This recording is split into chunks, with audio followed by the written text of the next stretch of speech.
Hello viewers, আসসালামু আলাইকুম। সবাই কেমন আছেন? আশা করি সবাই ভালো আছেন। এই গরমের ভিতরে ছাদে ড্রাগন চাষ করা হয়েছে। 4টি টব লাগানো হয়েছে। 4টি টবেই পরিচর্যা চলছে।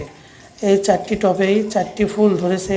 তার ভিতরে 3টি কলি আর একটি পরিপক্কভাবে ফুল ফুটেছে। ড্রাগন আর কিছুদিনের ভিতরেই ড্রাগন ধরবে।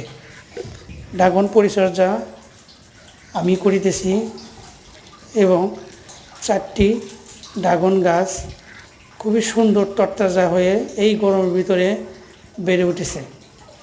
ড্রাগন খেতে কার না ভালো লাগে? সবারই ভালো লাগে ড্রাগন খেতে। আমার ড্রাগন খুব প্রিয়।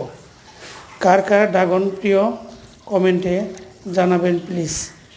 ড্রাগন গাছ খুবই সুন্দর দেখতে হয়েছে। আমার এই ড্রাগনগুলো খুব কষ্টের। আমি চারাগুলো লাগাই।